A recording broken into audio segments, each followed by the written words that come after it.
Yeah, I was gonna bring Oh, is that that up. what it was? She said- Yeah.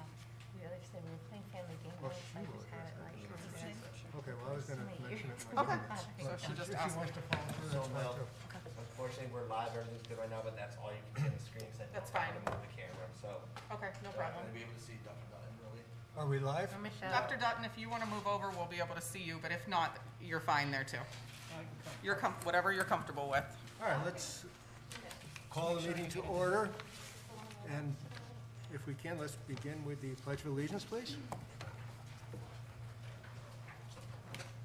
Pledge allegiance.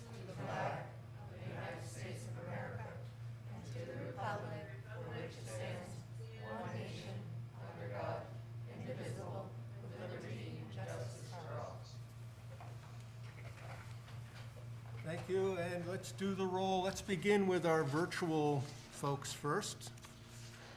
Alex? Alex Brophy, Nora Mukarski, Cheryl McGlenn, Thank you, Cheryl. Kristen Peterson. Tara Sunday? Melanie Brady Shanley. Doug Fenninger. Dick Dutton. Michelle Hins? Hey, thank you.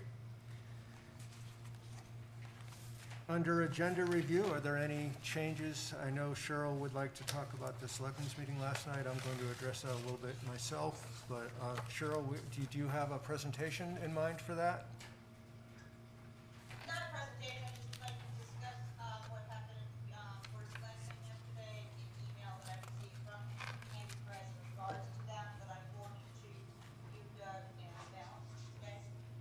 I didn't see it. When did you forward it? Just a little while ago, this afternoon, we did. Okay. All right, well, how about this? I will just bring it up under my comments as chair, and let's go, if you would like to add some additional comments under discussion, that would be after the superintendent's report. It is very hard to hear you guys who are at this. Can you hear me now? Yes, it's just, it fades out. All right, I'll make sure I talk directly into the microphone. Now we made a motion to add that topic under discussion. We need Are you making that motion, Nora? I imagine it's Cheryl, you're making the first. Who makes it? I'll make a second on that. All right, all in favor? Aye. Okay, it's unanimous. Thank you.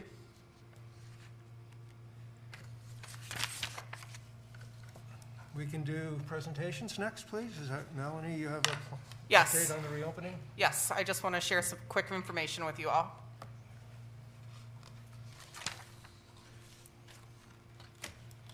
Oh, you know what, Mel? Before you do that, I was looking at the other agenda. We have an agenda here with my comments or prior to your presentation, so if you don't mind, I'd like to do my comments now. So we had two things that I'd like to talk about occur within the last week. Last week, we had the governor and the Commissioner of Education, Miguel Cardona, bless us with their presence. And it was a very exciting time because they were here to primarily encourage families throughout the state to come to school that it would, they, in their estimation, deem safe in those circumstances. And when discussing the reopening plans that had been submitted throughout the state, it came to their attention that the one that Winchester Schools had presented was an exemplary plan. And they wanted to come to our town and recognize that. And in the course of the comments, it became very clear that our administration is very highly thought of at the highest state levels in education. And I was extremely pleased to hear all the accolades and the compliments that came from both the commissioner and the governor. So I think even though we've all known for a long time that we have a great team in our school, it was good to hear that from the governor and the commissioner as well. What was a little frustrating and a little disheartening to me was that although we have this outstanding leadership team in our school, when the Gilbert School contemplated how they might revise their administrative structure, they gave little to no consideration for the possibilities of combining an administrators and, excuse me, administrative staff. And I just can't understand it, frankly. It would have been economical. We have a proven leadership team.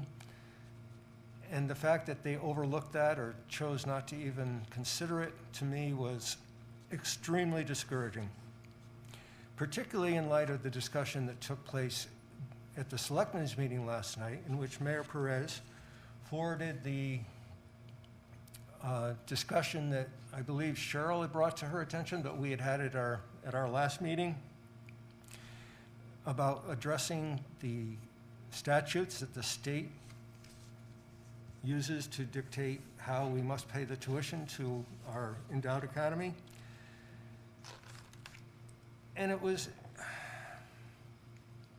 just really interesting to hear. I mean, Candy, Mayor Perez, was very straightforward about what she wanted to accomplish.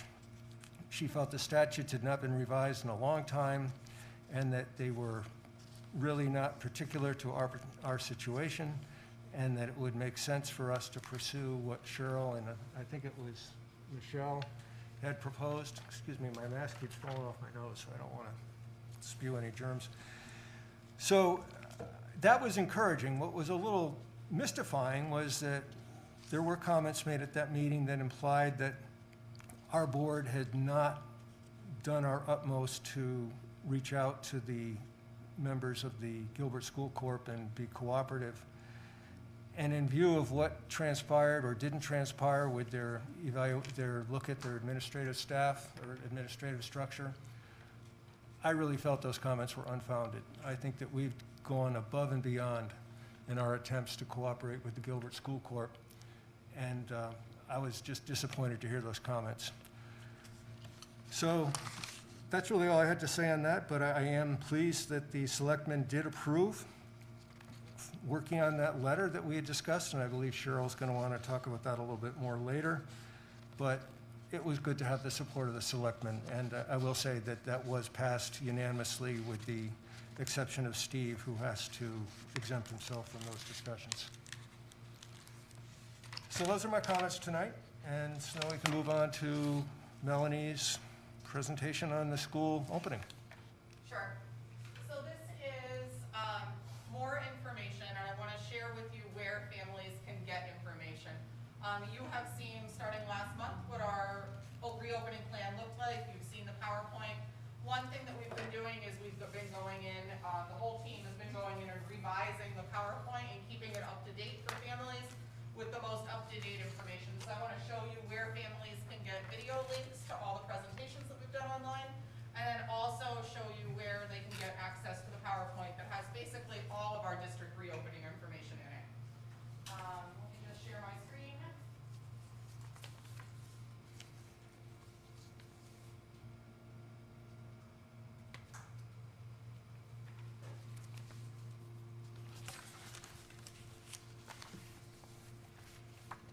Okay, so if you go, I'm going to first show you the reopening plan. So on the reopening plan, every time we revise it, we redate the bottom of it. So you can see that the last time we revised this was the 14th. Going into the reopening plan, though, what you will see is that at the top of the pages, when we have revised a page, we're putting a revised on date on that page. So that way you know to look on that page for up-to-date information. Some of the newer slides that we've added, like this was added on the 13th, was all the opening information, start and end times for school, locations and processes for parent pickup and drop off, how we're handling that. We've also added in information that's really explicit to parent opt-in temporary distance learning. You can see that was added on the 13th.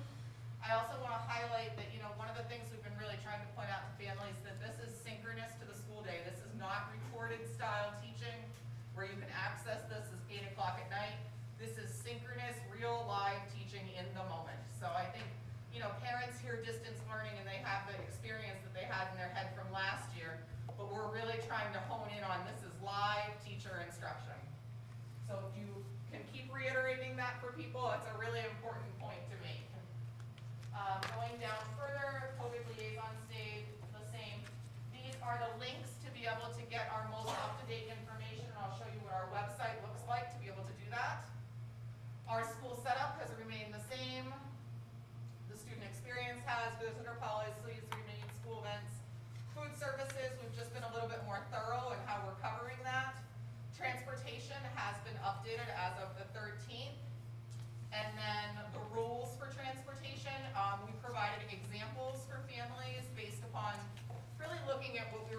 to as consistency. You know, you can't go to this house on Monday, a different house on Tuesday, and a different house on Wednesday. There's no more bus passes. So the only kids that have allowances in their schedules to be able to go on a bus at one day and a different day are kids that are actively enrolled in our BASE program at Winston Area Child Care and our CHAMPS program. Those can have alternating flexible schedules because it's based upon child care needs. What is not allowed is what is called inconsistent. So I want to drive my child to school on Tuesdays and Fridays, but take the bus on Monday, Wednesday, Thursday. That's not permitted. You're either going to drive your child or your child's either going to ride the bus. So we have to account for all of those seats. And if you're not there, you're taking up a space for somebody else where we could further social distance them. Moving on, health protocols have remained the same. Containment has remained the same. Face shields, masks, and coverings all the same. After school programming the same. The learning materials have remained the same. And then the blended or remote. And 504 ELLs and IEPs. Seamus on Thursday at 2 o'clock is doing a Zoom meeting with families like I've been doing, and he's going to model after that and be able to do the same thing for families that are doing the opt-in distance learning to be able to learn what type of education that their child will be receiving through this process. So I want to take you, I'm going to stop this share. I'm going to go to our website real quick for you.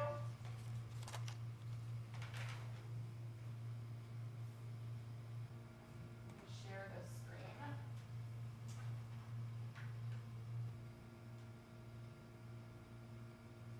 So this is the Winchester Public Schools website. The easiest thing in the whole entire world is to be able to click on this big black box here. It says Winchester Public Schools reopening information. It doesn't get any easier and more accessible than this. So you click on this link and it has the videos and our reopening plans. So this is the video that I did the other day for the reopening for opt-in distance learning.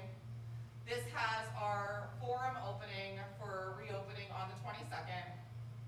Our submitted plan to the State Department of Ed, the slide presentation that you just viewed, and then the student learning materials that students need to be able to be in school or at home. So as we continue to add things, we are adding them to as this is kind of our resource page for families and our go-to. Tried to make it super simple for people. Any questions? I have a question. Sure. The distance learning is going to be synchronous. In the spring, I know we had not 100% of the students who were experiencing distance learning were actually participating. I think you said at the time it was maybe 12 or 15% that were not? That had difficulty, yes. Okay, so are we going to, how are we going to handle absenteeism with the synchronous learning? Will they be deemed absent if they're not online? Yes. So the teachers will be taking attendance for their subjects morning and afternoon, excuse me. They are being recorded in PowerSchool, so if they are not physically present and active in the learning environment, even though it is virtual, they will be marked absent for the day. Good, thank you. You're welcome. Any other questions that I can answer? Yes, Dr. Dutton. What percent are we now at for homeschooling? Parents saying they will do the schooling. Only about 2% right now. Excellent. Yeah, so we're still very low in that. We're actually seeing a shift. Yesterday, we saw in the morning a shift to, I want to bring my child to distance learning. And then in the afternoon, everyone was bringing their kids back. So it ebbs and flows every single day. Poor Barb and Rosie, I'm constantly emailing and forwarding them information to be able to say, hey, you know, this family's changed their mind. We need to change their transportation. We need to change their learning plan. So I think as we're getting closer, we're getting less and less of those changes, but those families that were possibly, you know, on the fence with the comfort level of being in person versus being distance and having the responsibility of really being there to educate their child, are starting to make those decisions, and we're starting to see those come out. Once that decision is made by a family, the Board of Education is out of it. For homeschooling? Yes. Yes, so if you select homeschooling, that means we have no educational input for your child whatsoever, Nor any responsibility. nor any responsibility. because they're withdrawing their child from the school system, saying we're taking full responsibility for our child's education. Melanie, I have a quick question. Yes. Okay, if a parent is deciding to start at home, and then the parent chooses they want to bring them to school, what's the advance notice we're giving parents? By the quarter, you can change your mind, or in a week's time, you can change your mind? What are we telling parents? So there's what we're asking, and then there's the part that we have to do. So what we're asking is that families make a choice for a trimester, because that's how we operate in our district, is on trimesters, which helps us with consistency around staffing, programming, curriculum, the whole 9 yards. However, if after the first week of distance learning, you say this is not for me, you say I'm bringing my kid back next week, there's literally nothing we can do to stop that parent. We have to program for that child because we're legally responsible to educate that child. Thank you. You're welcome. Any other comments or questions? Just to echo what the governor said last week, if we can't have in-person learning in this state, there's nowhere you can do it. Our numbers are so good, our statistics in terms of infection rates. So I would hope that everybody eventually comes around to that opinion. I did hear on the news this evening that New Haven is contemplating having the first 10 weeks of distance learning only, which to me sounds a little extreme, but that's what they're looking at. Yeah. I will say, Seamus, Barb, Rosie, and I have all been at the school buildings this afternoon and mid-morning today collecting Chromebooks back from families that had them from this past school year. And I know Seamus and I experienced this afternoon an overwhelming sense of parents saying, we are so excited for the school year to be back in session. I think parents are ready to have their children go back to school, and I will say 100% of the kids that we also spoke to said, we are ready to come back to school. Barb, I don't know if you had the same experience, but yes, I think everybody's ready to go back to their own roles. Seamus, can you see on the screen, do we have any visitors? Nope, we do not, we're good to go. Okay, in that case, we'll skip over public hearing and go to the consent agenda. We have 1, 2, 3. Nora has a question though. Nora, go ahead, Nora. Just a quick question. I know we're using the guidance of the health department and everything else, that when we go back into school, if there are cases of COVID, there's a certain number, right, that we would say, hey, we gotta pull back. Have we decided on that, or is that just in flux, we gotta work with the health department? That's all in the opening plan.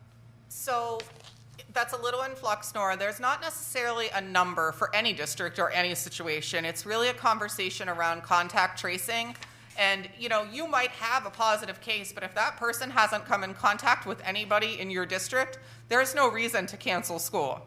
It might just be one classroom that it was affected. So those situations will be dealt with on a case-by-case basis, and we will be in direct contact for us with Torrington Area Health District to be able to provide us guidance on contact tracing and what the parameters are around containment of that situation and handling of it. Thank you. You're welcome. Quickly, in the full agenda, it does say for Gilbert report, is Steve not available tonight? Apparently not. Okay, thank you. So, moving on to the consent agenda, we have 4 items on that. We have the minutes from a regular meeting and the minutes from 3 special meetings.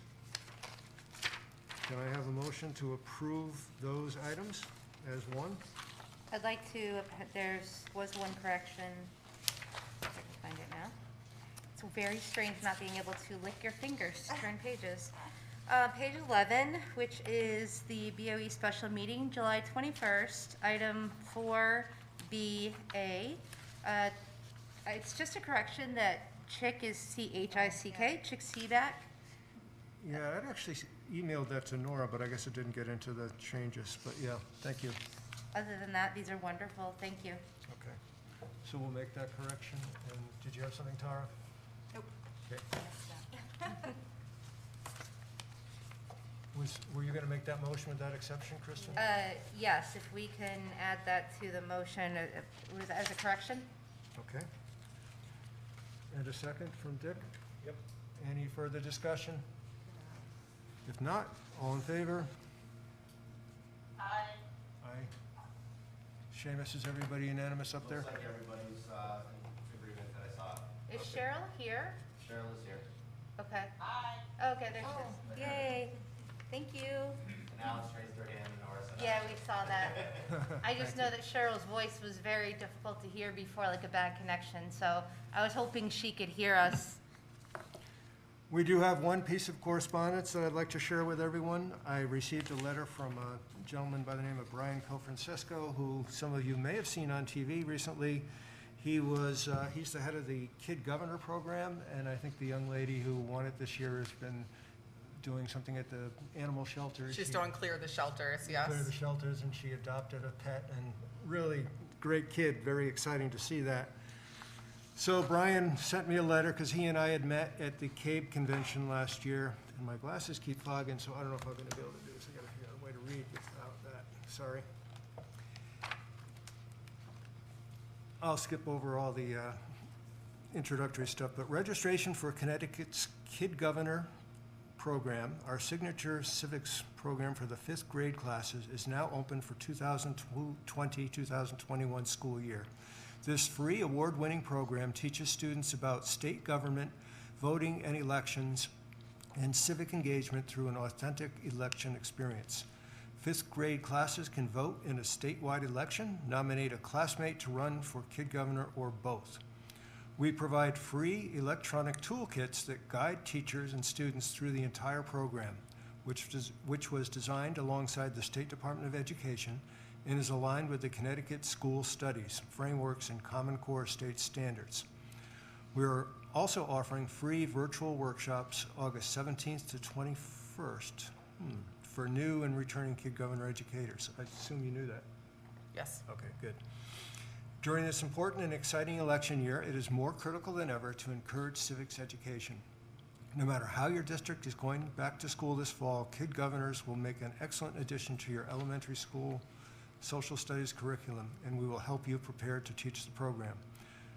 And then he references a video and a website, which I can forward to anybody who's interested, but it sounds pretty exciting to me. I don't know if you folks, Barb, So- have you talked about that at all? So I've not talked to Barb about it yet, but Okay. we certainly will put that on our agenda for our curriculum meetings coming up here to talk about it.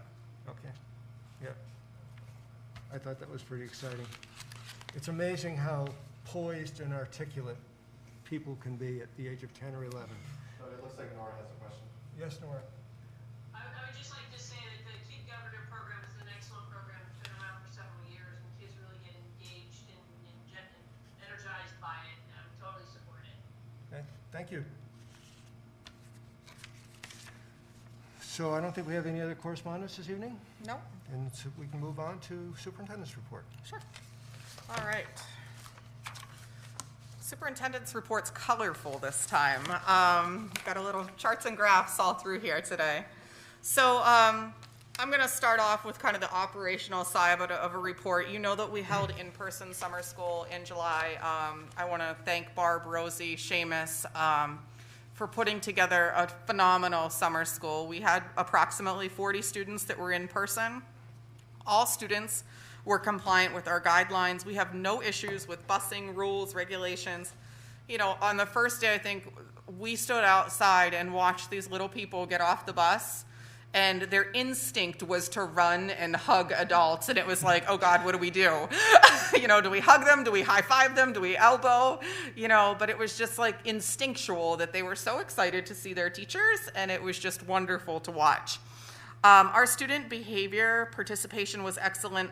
You know, we looked at this as probably one of the smoothest run summer schools we've ever had. And, you know, we kind of been leaning on, was it due to the amount of predictability that we provided for kids? Was it the clear expectations that they had day in and day out? But, you know, then we kind of lean on predictability really allows for kids to feel safe and secure. And I think that that's really what we provided them throughout the course. And staff, I think, had an interpretation before this experience about what summer school could have looked like. And I think they walked away realizing that it was safe, we were prepared, and that it was well done. We had no issues with PPE. We had no issues with cleaning. The instructional program ran extremely smooth, and they really reported how smooth things went. So I feel like we did a really good job running a summer school program with arguably some of our most needy students that necessitate a lot of support, in a way that was done really nicely and in a positive manner. I'd like Seamus and Barb to kind of chime in here on any type of like academic instructional programming or thoughts or feelings you guys had about it, if you would please. No, go ahead. Either or. So we were able to provide really nice one-to-one or small group instruction for reading and for math.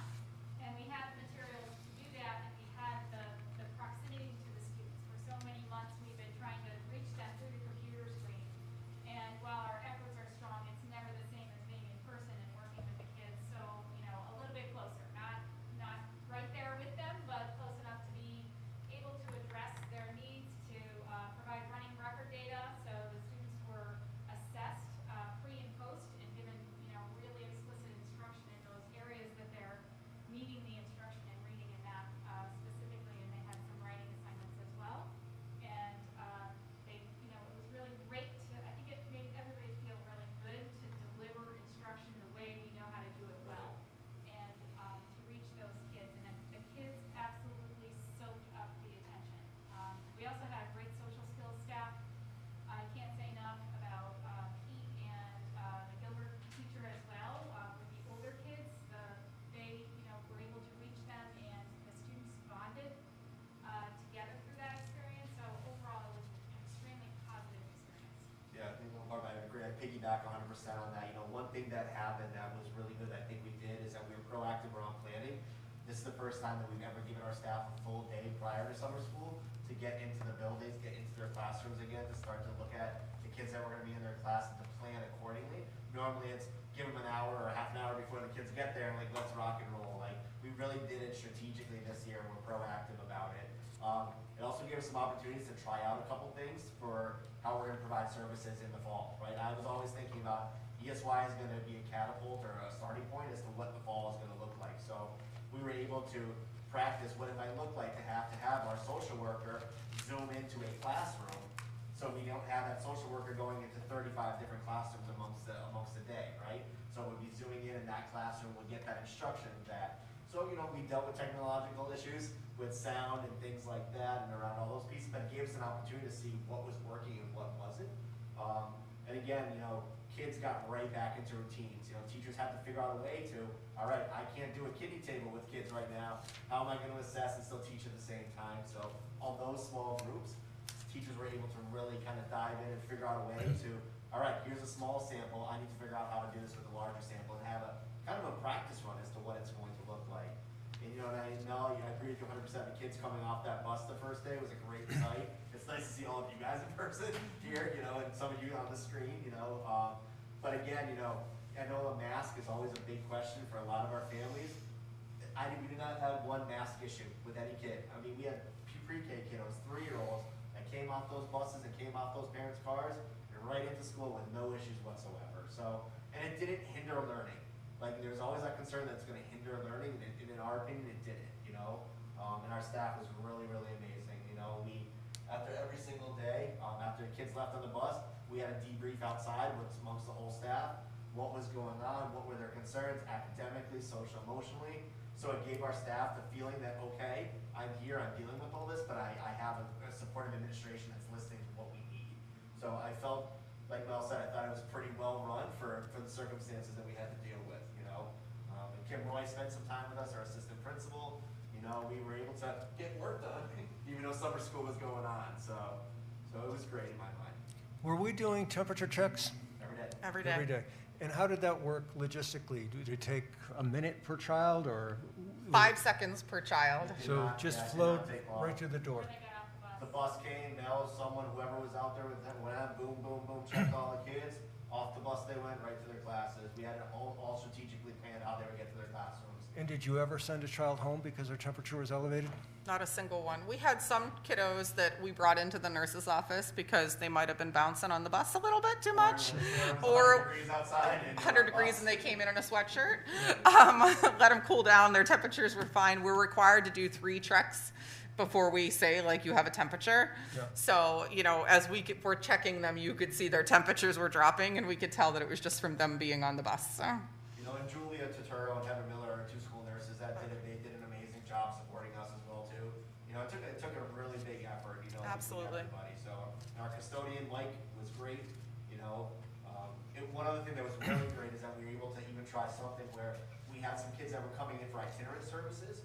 And so we had one teacher that was working with 4 kids individually. So they were sectioned out, so we leave 15 minutes in between each kid. And we had a cleaning protocol in place where the custodian would go in, clean what they needed to do, then that next student would come in and that teacher would then instruct. So we were able to reach kids that might not need a full day ESY program, but still needed some services so they didn't lose out on the summer during that time.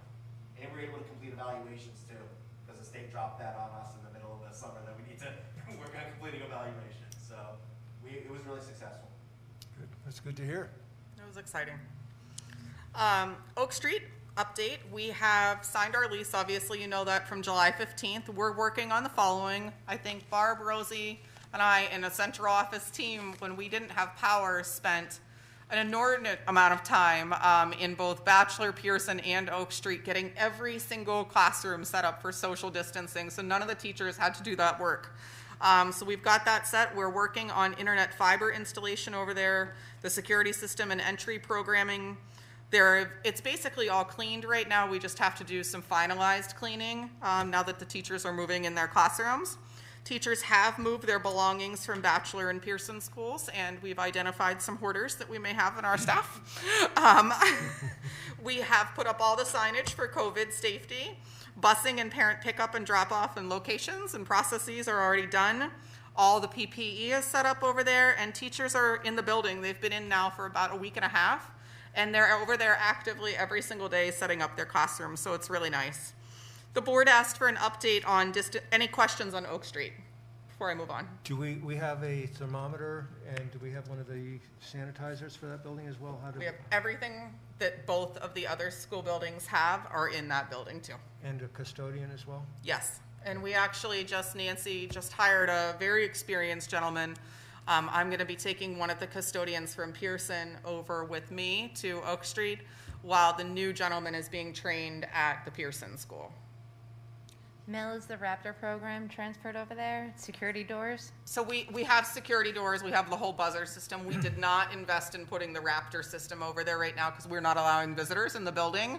So until that restriction's lifted, we have some time to be able to do that. So we're not letting anyone in anyway.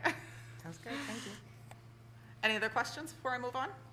How many actual classrooms are you using over there? So we have 8 actual classrooms, like for 2nd and 3rd grade. Then we have Seamus's SRC program is over there because the majority of the kids that were gonna be getting that service are now of that age, so we just moved the SRC. So there's a dedicated SRC room over there now.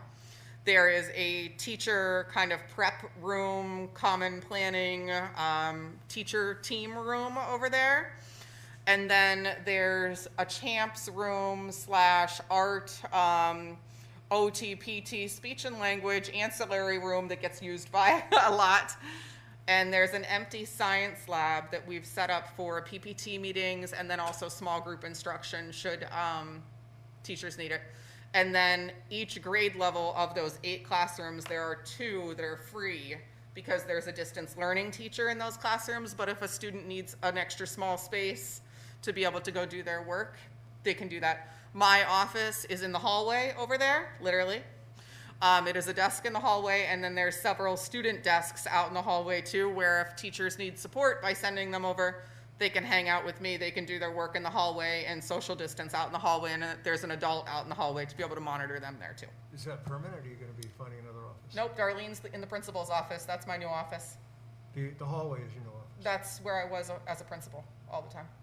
My office was in the hallway. Hallway. So I'm moving back to my old spot. So under distance learning, like I said, these numbers have been ebbing and flowing. We've been staying steady between 20 and 22%. You know, at any given moment, it's a little here, a little there. But we're staying steady around 22% to 20%. We did the training last week for the distance learning families. I think we had a really great response on that. I think we also clarified for some families that might have had a misinterpretation of what synchronous learning actually is, to be able to help them to better understand if this was a choice for learning that was going to work for their particular family situation. Going on to staffing. This is for someone who loves human resources and loves to live in this world. It's been a challenging couple weeks.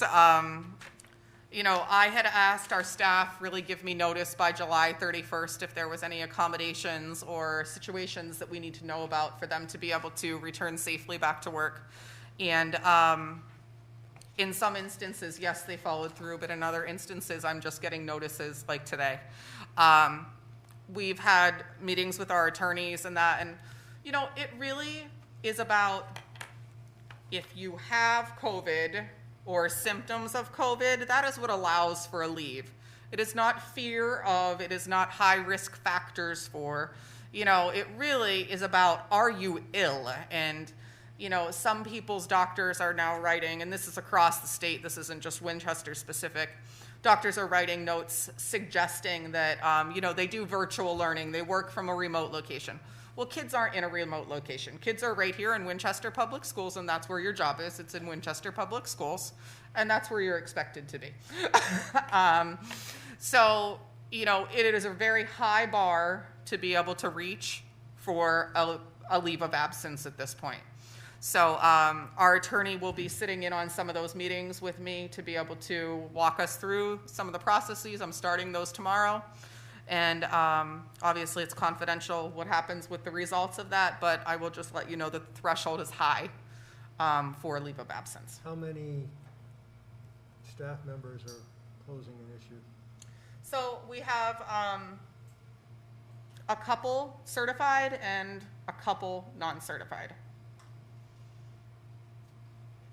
And I wouldn't use the term posing a problem. It's just we have to, it's a process that's laborious to be able to go through.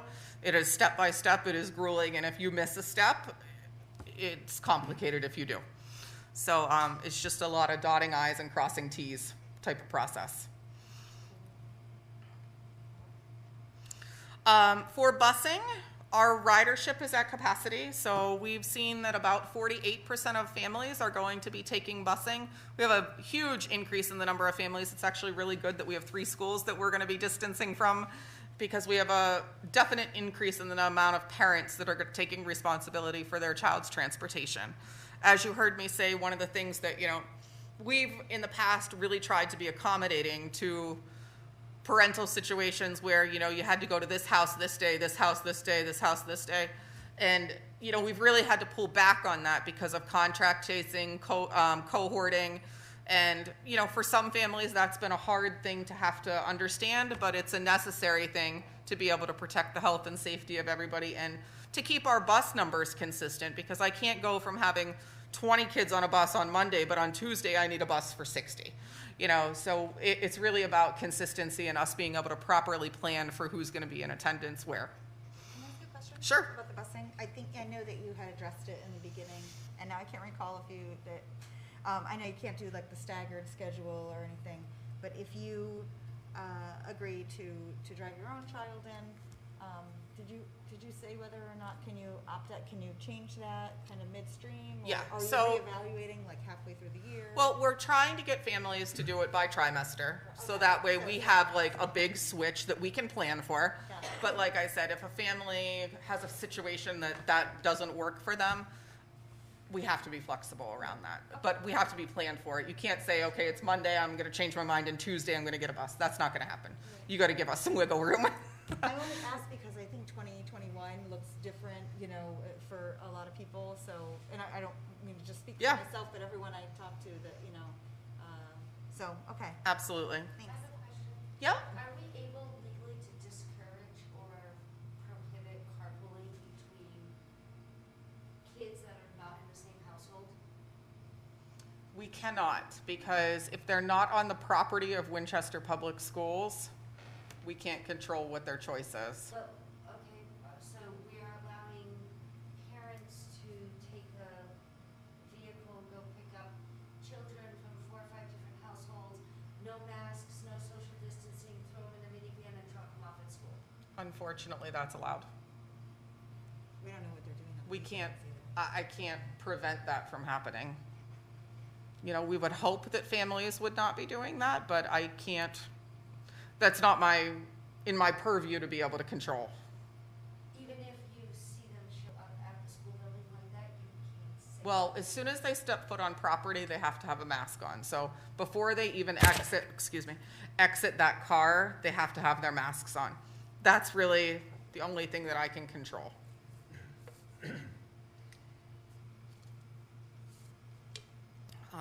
Any other questions on busing? No. Under class size, as you're aware, our teacher's contract has class size. I think Nora would like to. Oh, I'm sorry. Thanks, Seamus. No, I'm just saying, I saw a chat from Alex. What was the question, Melanie, that you were responding to, because we did not hear? Oh, I'm sorry.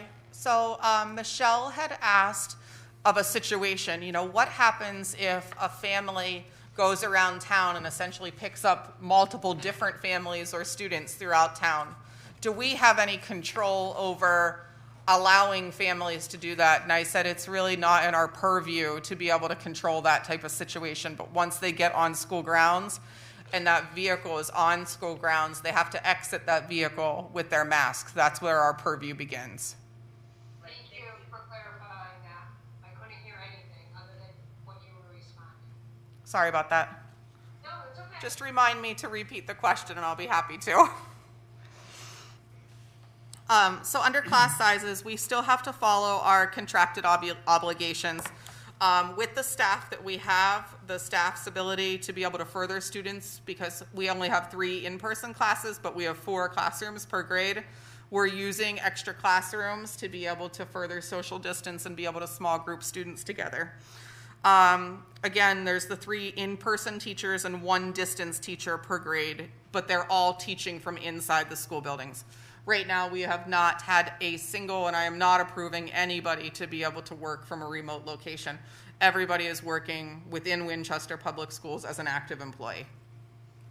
Melanie, when you say contracted amount, I mean, that could be as many as whatever the contract says going on, I'm sure. Correct. So, but we're splitting it, so what are we looking at here? We're talking about how many again? It depends on the grade level, Nora, but it could be as high as 20, it could be as low as 13. So it depends on the grade level. But what the guidance talks about is maximum distance. So that whole 6-foot thing that people keep throwing around, it's not really 6 feet, it's maximum distance. So if you can do 12 feet, that's fantastic. If you can do 5 feet and that's the best that you can do, then that's your maximum distance. I think because when they see everything that says social distance and there's a 6 associated with it, I think a lot of people have an interpretation of what social distance actually is. But in the language of the guidelines for the state, it is maximum distance. Well, Melanie, there's no one teacher that's gonna face 20 kids in a room. Yes, there is. How big is that room? I mean, are we gonna achieve 6 feet? I mean, I know you just said that the formula of 6 is really variable. Maximum distance. So in that teacher's classroom with 20 kids in that room, what's the distance gonna be? Maximum distance.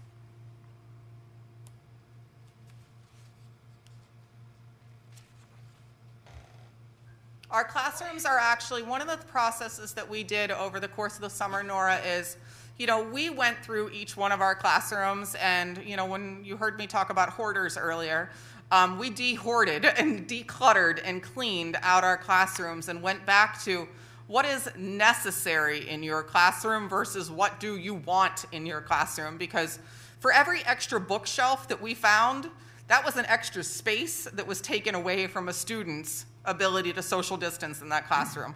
So we really went back to redesigning, and that's why it was Barb, Rosie, Seamus, Central Office, and I redesigning classrooms this summer to ensure that we got every last square inch available out of those classrooms to get the kids as far apart from each other as humanly possible. Even in rooms where there might be 18 and 20 kids, we still have nearly 6 feet, if not 6 feet, front, back, and to the sides. So we've really maximized and pushed our furniture to a point where it's a safe distance. And isn't it supposed to be you either wear masks or you stay 6 feet apart?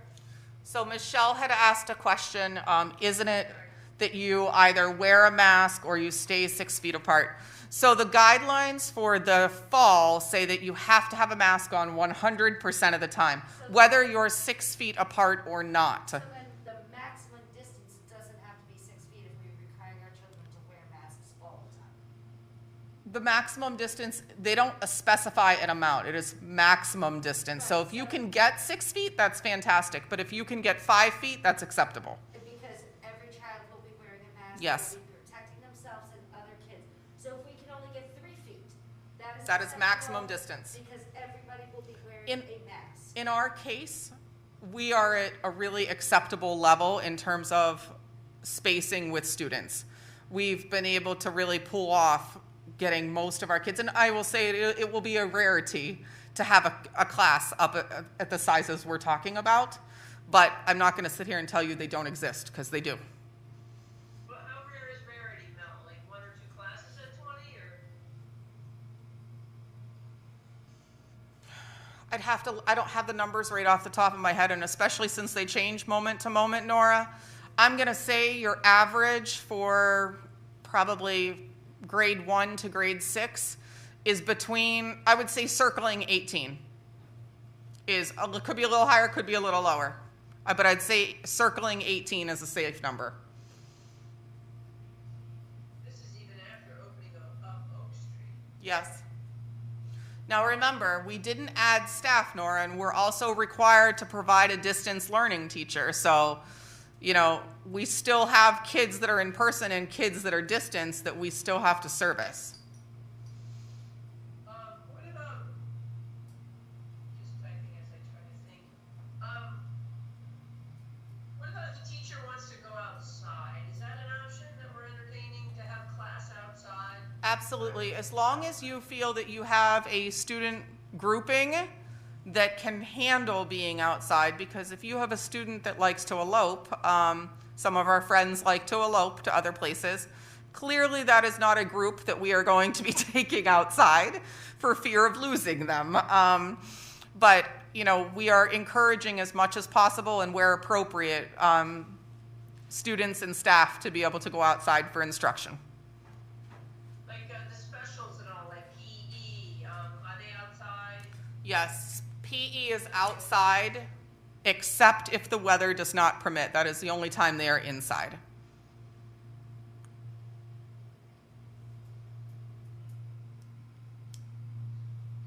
Any other questions? No? Okay. We talked a little bit about the online forums already, but to date, we've had actually 3 online forums. This is out of date already. In July, we had about 190 people. I've been able to address 100% of the questions that families have asked. Seamus is going to be doing that this Thursday. One of the things that we've been following up every single question with is, have I answered your question for you? Just to solidify that, they do or do not have any further questions. And I'm hopeful that practice has allowed families to really feel like they've been heard and that their questions have been addressed thoroughly. I am working on right now, I just submitted it. Poor Darlene had to do like 10 takes with me this morning to tape the intro of our health and safety video for families. I'm happy to report that it's going to be in English and in Spanish. There is a version of this video for parents, students, and then staff and administrators, food services, and custodians. So there's separate videos for all of them. So I taped the video this morning, and then the company that we're working with right now around the customization will go ahead and insert that video in, and now the video is becoming customized to Winchester Public Schools. So that's being done right now. And that will be ready to go for the 24th, well, before the 24th, actually. Looking at number 8. So you may or may not have heard the governor or the commissioner of education talking about the different risk levels and those risk levels associated with a type of learning. So I put in here what we get as superintendents so that you could see what we're getting when it comes to information. So they do it broken down by county, and you can see the little dot associated to the percentage is the color. You know, right now I think most of them are in the low range. So that means that basically we're in a good place to go back to school. I will further say that if you look at the handout that I gave you, I particularly like what Ed Advance is doing and find it a bit more informative, than what the state information is. Oh, I'm sorry, Michelle, let me get you some. Oh, thanks, Doug. So what Ed Advance is putting out is broken down by town. So they did Litchfield and they did the Western Connecticut County Group. So we have, if you can see, twice a week we get this information. We just got this. This was hot off the press today. And it gives me a number of how many in the past 7 days, how many new cases of COVID and the percentage of secondary test positivities have happened for all of the towns in our local area. And as you can see on here, Winchester has had no new cases of COVID on a 7-day average per 100,000 population. So we're at 0%. And you can also look around the surrounding towns that touch Winchester. We're in really, really, really good shape for coming back to school. You know, the fact that we have 0 in the past 7 days says a lot. You know, but this will be able to, on a 2 times a week basis, give me really up-to-date information on what's happening right here in our own community. And this information comes from the Department of Public Health, where it gets broken down by town by town. Mel, can you forward those to us each week? Yes, I can. Thank you. Yes. And then just to let you know, I am near finishing right now what started out to be a 39-bullet memorandum of understanding with the Connecticut Education Association. I am down to one last bullet, and it's been a really actually collaborative negotiation process with them, talking about the reopening of schools. And I think having our union leads on our reopening committee and being partners in those decisions over the course of the summer has served us tremendously well at being able to have them truly believe in what our plan is and know that our plan is actually being implemented, as opposed to just a plan that's going to sit on a table and not guide our decision making. So that's been really helpful. So I anticipate that hopefully by the end of the week here will be signed and sealed. One thing, Nora, I'll be right with you. One thing that I am also working on with our paraprofessionals, we know that substitute teachers are really, really difficult to find on a good year. On a year like this, we are anticipating that they're going to be increasingly more difficult to be able to find. So I'm working on an MOU with our paraprofessionals union that basically says that in order for a paraprofessional to be used as a substitute, they're going to need to have a bachelor's degree, but we would provide them with a stipend to be able to serve in the capacity of a substitute teacher for the day, therefore not putting us at a deficit with substitutes. We could pool para and say you're going to be a substitute teacher today, as opposed to, you know, doing something different. Do you know the percentage of our paras that have that ability? Right now we're looking at about 25% roughly. So we have a number, and we actually just hired 2 more staff today that have their bachelor's degree that could serve in that capacity. Nora? Nora, I'm sorry. Okay, I know you can't talk about, sorry, can I go? No? Okay, I know you can't talk about the specifics to the MOU, I'm going back to the class sizes thing again. I'm really nervous about an average of about 18, anywhere between 13 to 20, depending on the teacher's class and all that. Is this about average of what we're finding on other Can you clarify what you're asking, Nora? In terms of, going back to class sizes, we're talking about, we've got maximum distance, right, going on in each of the rooms, and we've got rooms that can have as few as 13, as many as 20 kids. You know, that's not gonna be the common thing, but we're talking about an average of 18 kids per class, right? Did I hear that right? Yeah, and I just want to be clear, Nora, in no guidelines anywhere are there class size limits. So I think that there's an interpretation maybe out there that there are class size limits.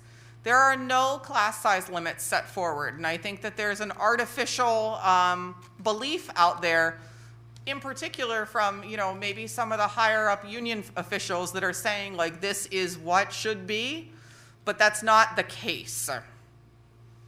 What's typical to public schools, K-6 around the state of Connecticut? Are you finding other superintendents saying this is pretty much what I we're would- seeing in other?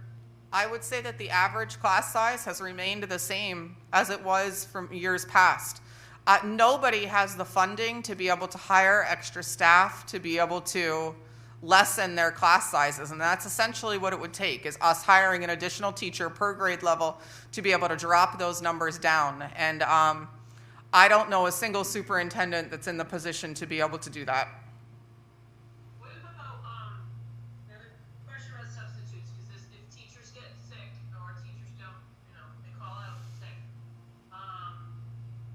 now you go to a class that may not be covered by somebody, so you might pull a para, and then that para, if they have a bachelor's degree, would be paid to be able to cover that class with the stipend as you had mentioned.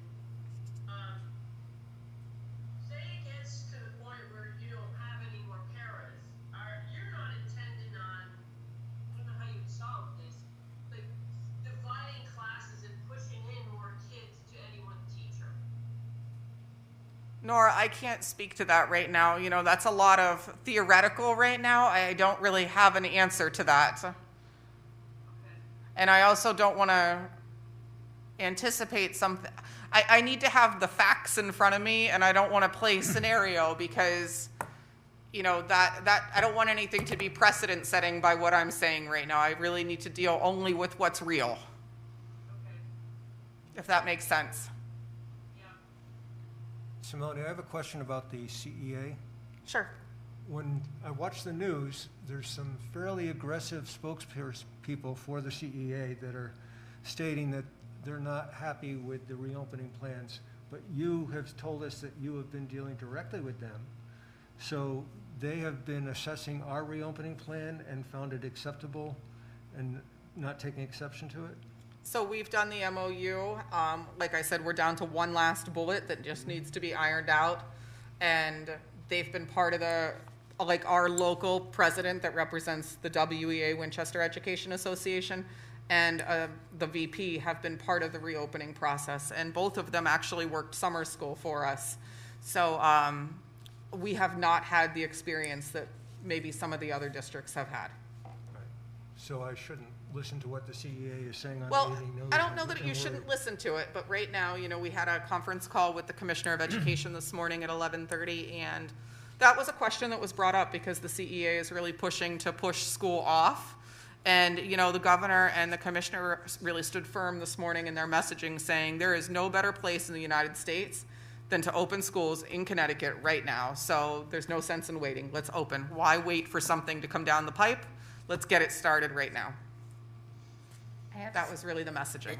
I just wanted to share that today, I was working with I had a hand surgery and I was working with my orthopedic people. And so she was asking me, she saw me reading my BOE notes for today and we were talking about school. She doesn't have school-age children, but she asked about the CEA. And so we were talking about that. And so I pulled up something online and read to her the statements made by the CEA.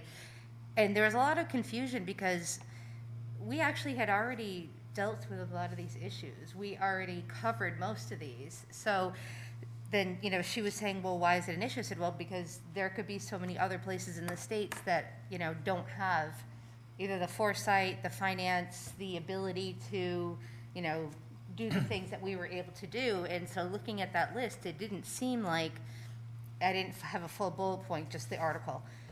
It seemed like most of this was already handled by your crew earlier, so it didn't seem as, intimidating or concerning. And that's why we took a risk coming out of the gate right away, just saying we're gonna do this on our own and we're gonna figure it out and we'll manipulate it and change it as the guidelines change. But I really, looking back on it now, I think that was the smartest thing that we did as a team, because we didn't wait for somebody else to say this is what needs to be done. And I think right now, in some cases, that's what some people are facing right now, is that they waited till the guidelines actually came out and said, then we'll start working on this. But that really put them in some cases behind the 8 ball, with having to make tough decisions and decisions to plan. I mean, I look at Barb and Seamus and Nancy and I, there has not been a moment all summer long that we have not actively been working on reopening and reopening alone. Not a single moment. No, So, I think we have to focus on our district, not what everybody else is doing, because the CEA that's speaking on behalf, or speaking on behalf of every single district in the state of Connecticut, from Hartford to New Haven to Fairfield to whatever, Yep. we're completely different, we're our own district, and we have put the structures in place to make it successful for our district. We can't worry about what other districts are trying to do and navigate through this. It's a lot of what Mel said, the unpreparedness of it. So, I keep saying, like, I can't worry about the noise on the outside, just focusing on what we're doing here to support our kids and our staff. Well, I agree.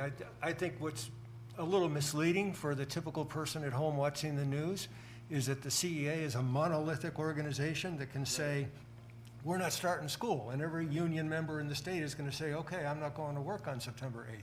So it's reassuring to hear that you've actually you're past that. We don't have to worry about it. unless there's a higher power than our board and myself, and it comes down from either the Department of Health, the commissioner himself, or the governor, we're open on the 31st. Full-time, in person. Nora?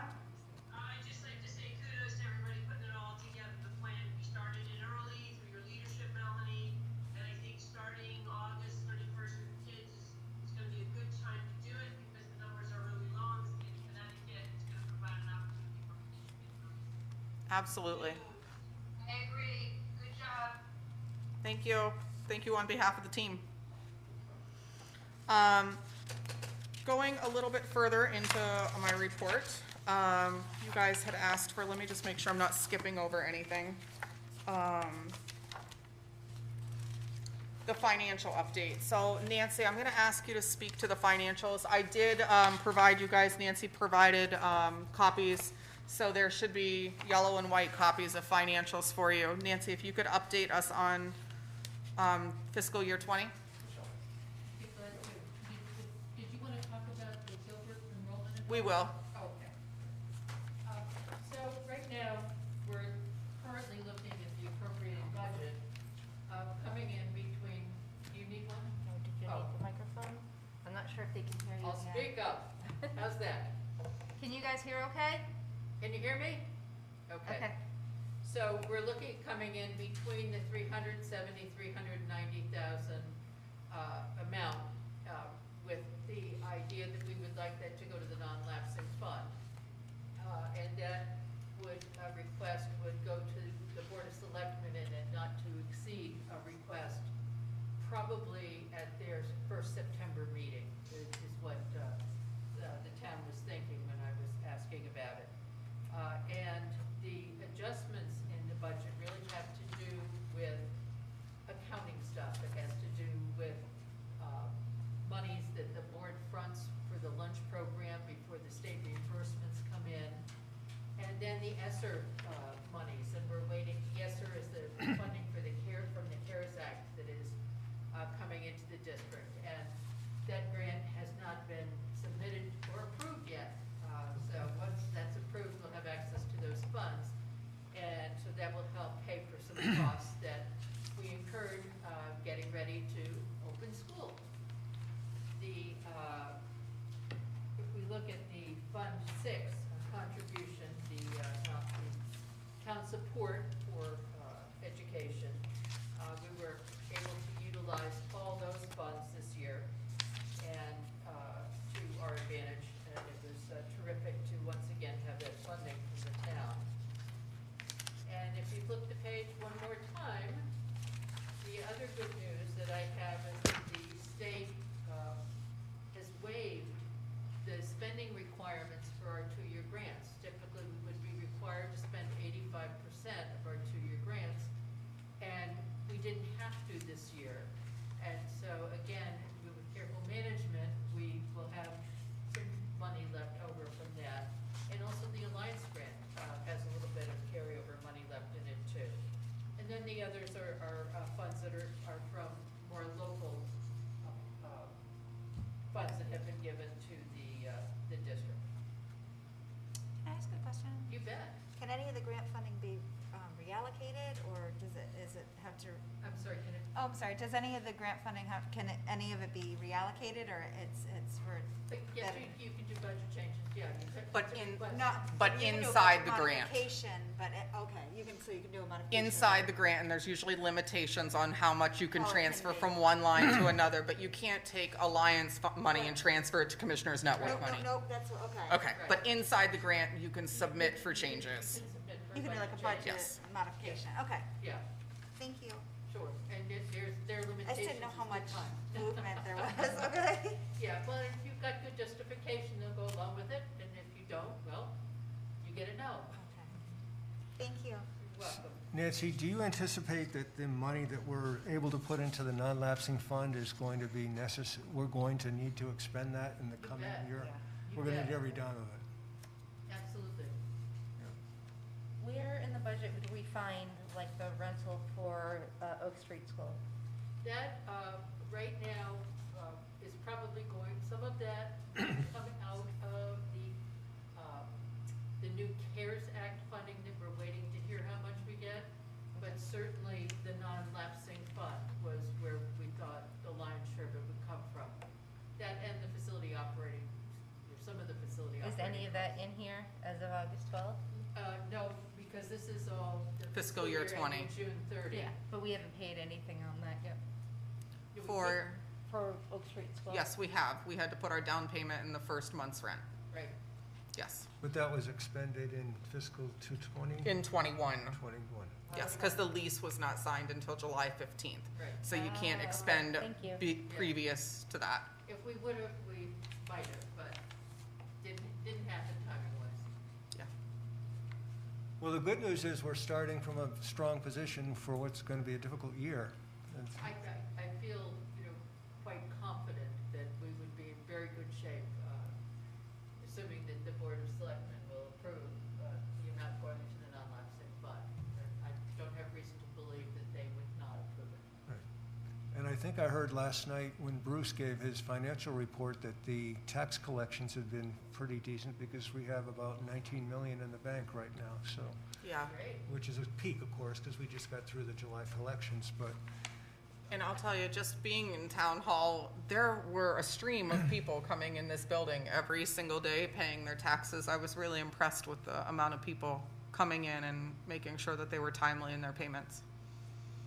that's good. It's good for us. Anything else? Thank you, Thank you. Nancy. All right, so, you guys wanted an update on enrollment? Yep. So we did seek enrollment numbers from the Gilbert School. They are included in your packet.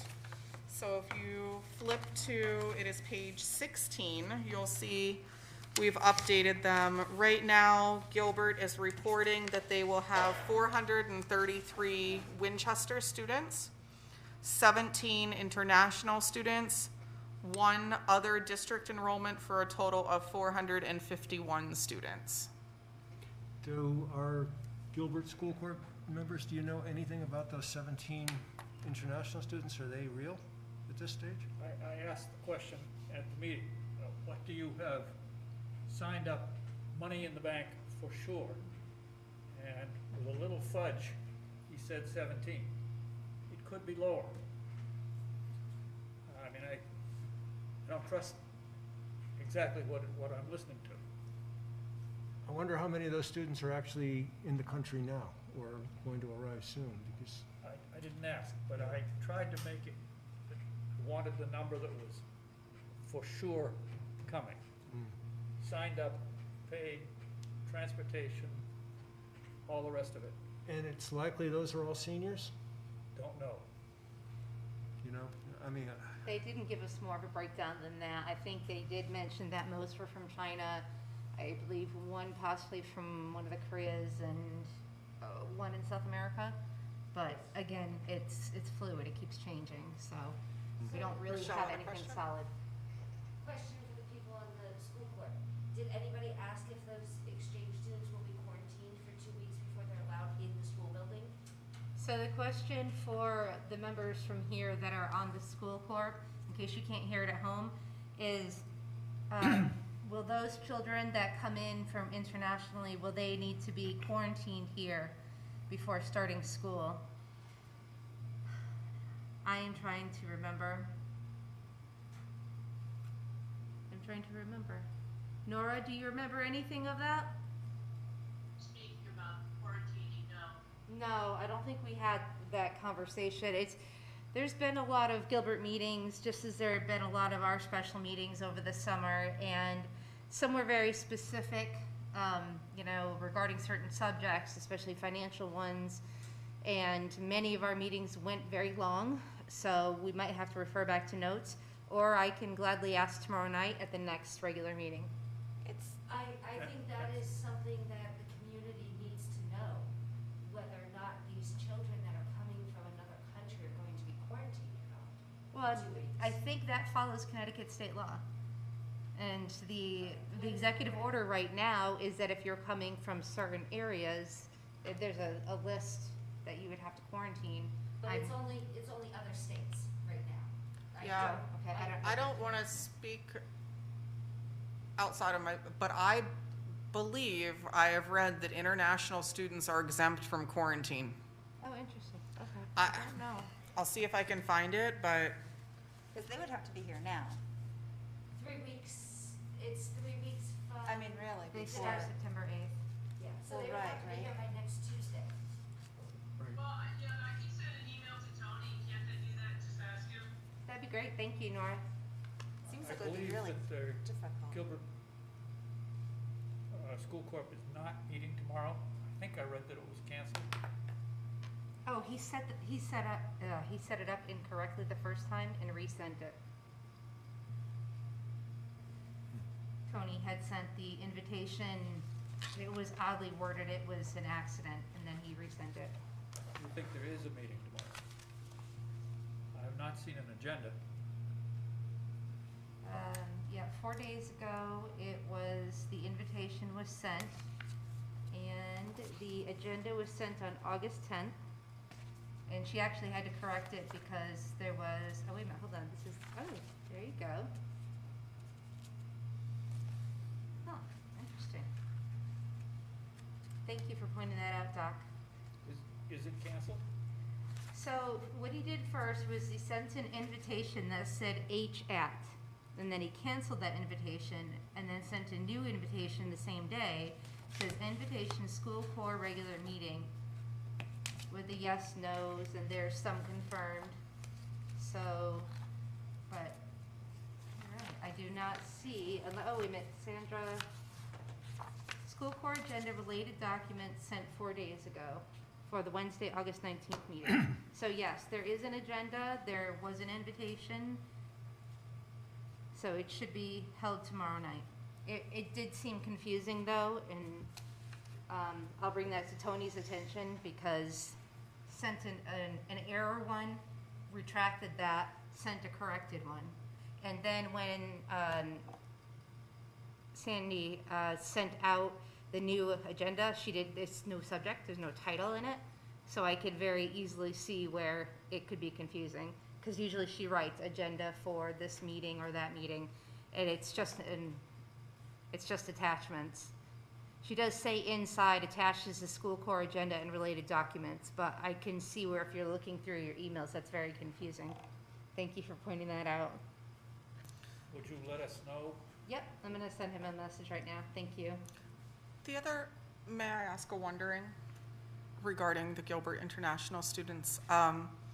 I would assume that there is a break-even number that the trust has to maintain if for some reason 17 students don't matriculate. Is there any identifying number at this point, enrollment-wise, that says that the program can no longer feasibly be run because it would run at a financial deficit? I'm just wondering if that's been a topic of discussion at any point. No, it never has. That we've, Not to my knowledge. no, I know that, Doc, please help me with this. I believe that we asked, what if there's very few, or what, I think the concept is what happens if no students are able to make it into the United States, or the program is canceled? How does that affect Winchester Public Schools and Heartland, and how does all that shift? And so that was a conversation, but it was never a conversation about, do you have a minimum number?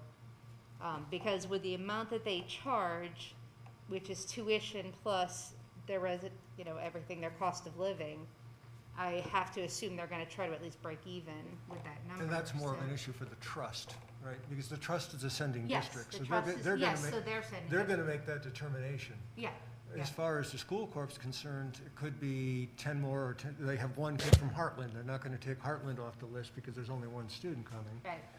But yeah, for the trust to bear the burden of the expenses associated with that program, I think that's a good question. When do you just throw in the towel? Because my understanding is like their EL program, while some of their staff support obviously the Chinese population or the international population, they're also supporting some of our Spanish speakers. So, a percentage of those individuals are being paid for, yes, by the trust, but then I'm assuming financially a percentage of their salary and benefits is coming out of the corp too. So That's at right. what point do you say like, okay, we don't have enough of this to be able to support enough of this? Very good question. So, Bear in mind that this was the year that was supposed to be 85 international students. Well, if you look back even farther, you'd probably say this is the year there were gonna be 150. True. Right. True. So so 17. just a wondering if anyone has thought down that road. All right, we done with enrollment? Yes. Okay, so let's go to discussion. Cheryl, what would you like to talk about concerning the selectmen's meeting? Sorry, I can't hear you. Cheryl, would you like to discuss the selectmen's meeting and what occurred last night? Hi, so at this last, board meeting for us, I think it was a special meeting for I approached, Ken Perez, about how you had tasked me with approaching her and trying to work together to be more diverse, like, try to seek some changes to the current statutes, to remedy the situation we had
legislation, and again, we just wanna have something that's fair, basically. We're not trying to punish anyone, we just want to have some controls and not be, subject to events like last year when Gilbert just decided to up the tuition $100,000 after we were extended budget, essentially taxing the citizens and taking the money out of the budget for the pre-K through 6 and special ed. That's it. Yeah, I think Candy did a good job of explaining that whole process at the selectmen's meeting. Jack Bork seemed to be operating under the assumption that Woodstock and Norwich Free Academy were similar to us, and nobody corrected him in saying that in none of those instances do they have one district that accounts for over 90% of the revenues. So, that's an important distinction. He didn't seem to understand that they're not in the same situation, so, what we wanna try and accomplish is not gonna impact them in the slightest. This is just really, just involved Gilbert, it's just trying to level the playing field a little, so we can have reasonable control over our budget, so our taxpayers have some control over the budget. And we're elected by the taxpayers, the Gilbert Corpus is not, and they have demonstrated repeatedly that they're gonna set the budget as it's at, as a true set. Now, it was fortunate that this past year, they were willing to reduce their budget, but it still was a significant increase, especially considering, the increase from the year before and the increase before that. It's an ongoing thing. They're not, we don't seem to be willing to look at ways they can save money, which we have been constantly trying to do. And whenever they decide to stick it to us like they did last year, and by last year, I'm talking about the 2019-2020 year, actually, not this past year, the other one, it hurts, it hurts the rest of our kids, and it shouldn't be that, it shouldn't be blind school against the system against the other. See, to make it reasonable, that's what the proposal is. The other thing that didn't come up during their meeting, and we all know it here, basically the fact that we refused to include the designation of Gilbert as our sole high school, that was a $100,000 price tag. They basically figured that was worth $100,000. And I can't think of any other justification for why they tacked on that amount of money. And that's exactly what they told us at that time, and that was because we wouldn't say that, they decided they were gonna, penalize us. And I don't know if that was a negotiating tactic, it failed, but it was completely inappropriate and wrong for the citizens of Winchester to have to deal with it, and wrong for the students who have to operate under the PS budget. So you're going to be working with Candy, and I think she mentioned Kevin Nelligan was going to be involved as well? Okay, we have not been working together because she had presented to her board to get approval.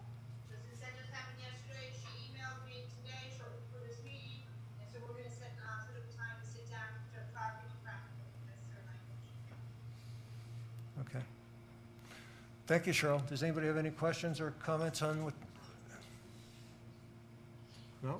We're good? Just for my clarification, it was July 1st, 2019, when Gilbert submitted to a bill of an additional 100,000? That's 2019, the year 2019, yeah, it was 2019. So the that, community had voted. 2019, 2020 school year that we just completed, they increased the tuition after we had had an agreement at the conclusion of our negotiating session for the UMO, for, special ed, and that, we were gonna pay a certain amount. They went back and said, nope, we're gonna raise it, and meanwhile, we've gone to budget, and we're right sure we were just left to eat that $100,000, which we did by taking out of our, capital fund, or whatever, we call that fund. We had to cut a couple things there. We had that things, yeah. Okay, thank you. We have one other discussion item tonight on middle and high school enrollment. Melanie, did you have something? We you already want- talked about the high school enrollment. Okay, so we have. I do have an answer for one of your questions. Okay. Michelle, Dr. Serio was able to return Nora's email. He said Nora's email said They're wondering if students coming in from overseas are going to be quarantined for 14 days prior to attendance in class. What is the plan for overseas students coming in to attend Gilbert? His response was quarantine for 14 days and testing for COVID. Okay, good, thank you. You're welcome. So that would mean they'd need to be arriving, I think you said Tuesday, right? Well, Or- either Tuesday or they have to stay in their dorms because they are doing the distant learning Monday through Friday. If they come in, you know, Sure. a week before school starts, they can do the distant learning for a week and stay quarantined. My big concern was a child coming in on September 7th and going right into the school. I feel like that's tricky, but to truly quarantine, you know, and not have any resources in the country or, but Right. that's not for me. I have a question, if I may. As far as the high school enrollment, it looks to me like the figures from Winchester Gilbert are significantly lower than was anticipated back in the spring. Is that correct? Cheryl, can you repeat that, please? It looks to me that the number of Winchester students that are going to Gilbert is lower than was anticipated in the spring when the budget was set. Is that correct? That is correct. It's lower by about 15-ish students. When we got the reports a couple weeks ago from Oliver Wolcott, the VOAG school and Explorations Charter School, the number of students that are opting into alternative programs out of the from the 8th grade, 9th grade transitioning years have increased dramatically. So, for instance, the 9th grade group going to Gilbert this year likely has about 40 kids in the 9th grade group, between 40 and 50. I don't know what the exact number is, but they did lose a significant number of students that have elected to go to either VOAG, Oliver Wolcott, or Explorations. And so, I remember we talked about in the last meeting about how the trust has sought a reduction in their tuition, and that based on the fact that the court got the, PPP and funds, and they weren't having as many homeless students as hoped, so they were asking for a break. We're in the same situation. Are we seeking a reduction in our tuition because we have fewer students going there? And the court got the PPP, which wasn't anticipated at the time the tuition amount for Winchester was set? So the school year attendance for fiscal '21 won't be set until October 1st. So following October 1st would be the date where we can solidify and say, yes, there's only 433 Winchester students in attendance at the Gilbert School. So, yep, that's okay. So I would recommend waiting till after that attendance data is solidified through the state. That makes sense. Thank you. You're welcome.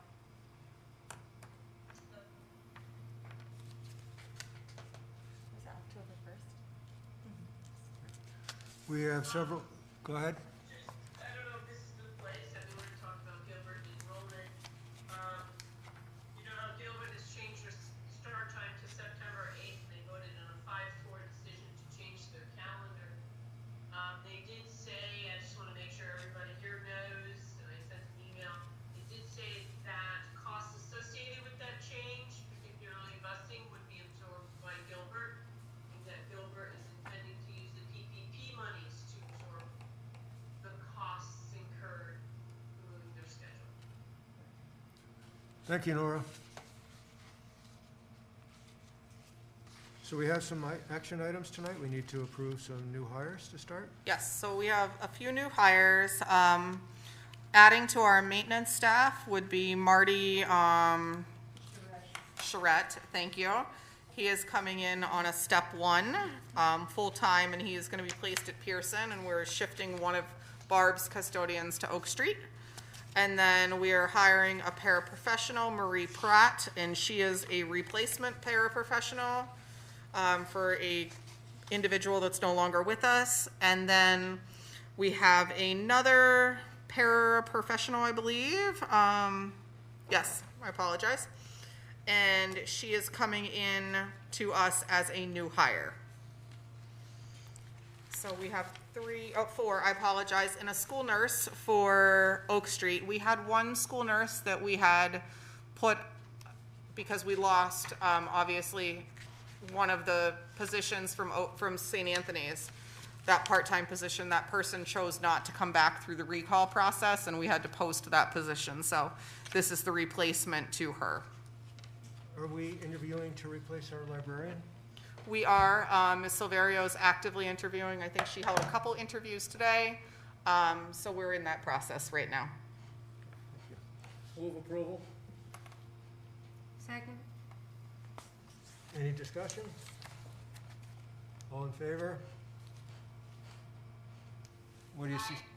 I see one eye. Everybody's good? Okay, that's unanimous. And we need to approve some grant allocations?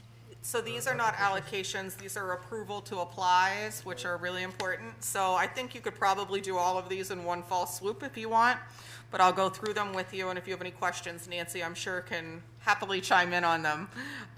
So the Alliance grant, we have an allowance of just over $200,000 that we're applying for. Commissioners Network between the two schools, Bachelor and Pearson, of $450,000. The Family Resource Center grant of $101,000. Title IV would be shared with Gilbert in the amount of $16,600. Gilbert gets $7,900 of that, while we would get $8,700. And Title IV is basically for professional development. And then the ESSER, Elementary and Secondary Emergency Relief Funds, that's the CARES Act that you hear everyone refer to. So that was a total of $191,000, but again, that's split with the Gilbert School. Gilbert's getting $93,000 of that, we're getting $98,000, and that's based upon free and reduced lunch population numbers, basically. And then we're awaiting the second round of the CARES Act funding to be released anytime now. It was supposed to be Friday, then it was supposed to be Monday, it was supposed to be by the end of the day today. I'm hopeful that it'll be by the end of the day tomorrow. So we're just awaiting those numbers. Do you have any expectation that there's more money in the pipeline from something that might come out of Congress in the next few months, or is there any talk about that at the? Not that I've heard, but certainly I'm looking at the second round of the CARES Act. You know, I'm hopeful that we're going to be circling a six-figure number, right around 100,000 for this particular second set of funding. I'm hopeful. And I don't believe we have to share it. No, I think Gilbert's going to be getting their own pot of money. It's not coming through the LEA process, which is the Local Educational Association process. I believe that all individual school districts are getting their own sum based upon their own situation. So I do anticipate Gilbert will get something, but it's just not coming through us. And forgive me for asking this, because I just can't get my head around these Commissioner Network funds. I keep thinking that there's a sunset out there somewhere that we're, but it never seems This to is be. it, this is it. This is it. This is it. We're done. You can enjoy that $450,000 And that- for and the what- next fiscal year, and that's it. Okay. But the Alliance money keeps coming. The Alliance has no sunset. Okay. Thank you. Well, let me say the designation of Alliance has no sunset. The funding of Alliance, they could say you're an Alliance district, but give you nothing.